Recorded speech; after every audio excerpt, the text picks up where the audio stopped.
On the Quad, do you think the summit will happen, and why is that under threat now? Suppose. My answer to that is, what is Quad? I never heard of it. I So, mean, so was it an what should I say, unnatural unit that formed? well, it waxed and waned. I mean, it began with great fanfare in 2004, and then it died, and then it revived somewhat in 2007. Again, it died, and it revived under Trump in 2021, I think, or some in this first term, and then Biden picked it up and ran with it. So it's had a history, and like any organization, it's kind of it's been a function of the overall geopolitical situation. It's also been a function of personalities. Shinzo Abe was wedded to it. His predecessors were not. The Australians, prime ministers, were wedded to it, but it was also the Australians who were the first ones to withdraw from it. So I think, of course, look, we shouldn't over dramatize these groupings. They have a purpose, and they have a function, and they have a utility. Like BRICS. Yeah, I mean, utility for some extent. Jab suit kiya karo, nahi to put it aside. But BRICS' record is much better than Quad. I mean, you had a summit every year since 2009. We are in 25. You had 16 summits in 16 years. Unmatched record. Despite everything people say about how the dysfunctionality of BRICS, Quad is supposed to be homogeneous. Democracies, same region, this, that and the other. So now, Quad clearly, I mean, let's not pretend, is basically will survive and flourish till as long as the Americans have a stake and support and believe in the Quad.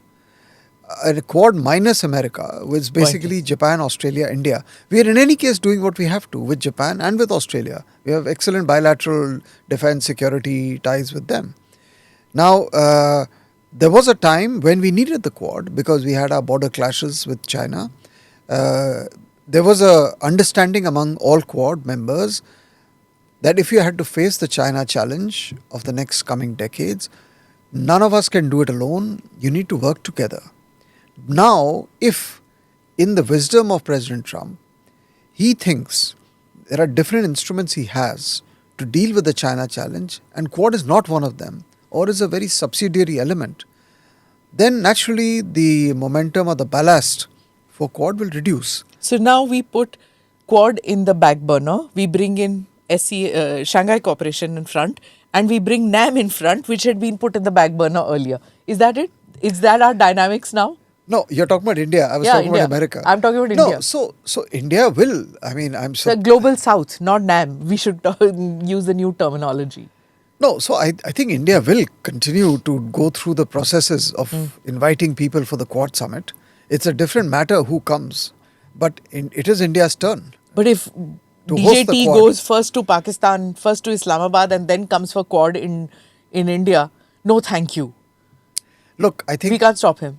Let us be adults and be prepared for anything and everything, because there are some things which are in your control, some things which are not in your control. And if we have to live in this kind of a topsy-turvy world, just get your act together and don't outsource and seek validation or outsource your security to Washington or London or to Moscow or to anyone. Just, keep your eye on the ball and focus on it. If it is your turn to host Quad, be a good host, invite everyone. If they don't come, that's their problem. Yeah. So then you decide whether you want to go ahead with the summit or defer it to next year. We'll come to that when we come. But as of today, I know that India is supposed to host. It is India's turn. After all, we've had 2-3 meetings with the foreign ministers under the Trump administration. Yeah. We'll see. I mean, if he wants to go via Pakistan, obviously he knows what he's doing. And obviously his people, he may not know, his people will know what impact it's going to have on the India-US relationship. Who was the last presidential US, I think Clinton, right? Bill Clinton. And that also was not an official visit. He just stopped over in the airport and a few hours addressed the people of the country from a few hours. Yeah.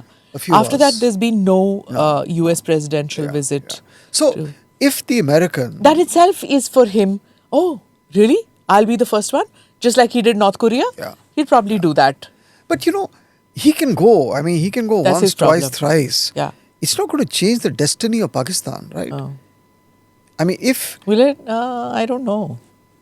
You think it won't? look, there's something called having strong fundamentals, and there is something called having a dysfunctionality which is structural and which cannot be fixed by any, even the most magnanimous American president. After all, I mean, they had the hand of Richard Nixon and subsequent US presidents. I mean, what happened to that country?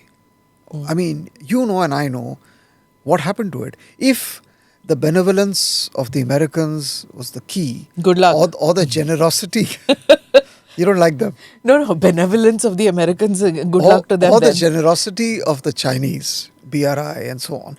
If these were the secrets to success, Pakistan today should have been a much better and a much bigger economy than India's. We are the guys who are pushing along, chugging along, making our way through adversity, focusing on what we have to do.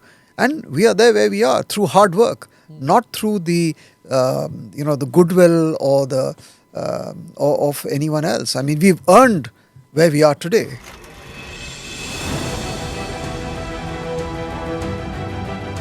Namaste, Jai Hind. You're watching ANI podcast with Smita Prakash. अगर हम उसको मस्जिद कहेंगे तो फिर विवाद होगा। The issue is टूटा है क्या भारत? 400 पार का मतलब ये है कि संविधान खतरे में है। क्या हम लोग ये निर्देश देते हैं कि फला को गिरफ्तार करके जेल डाल दो? वही तो कह रहे हैं सब। ये बेबुनियाद निराधार आरोप। सच्चा सुनना चाहो देखो स्मिता प्रकाश ANI, it does not lie.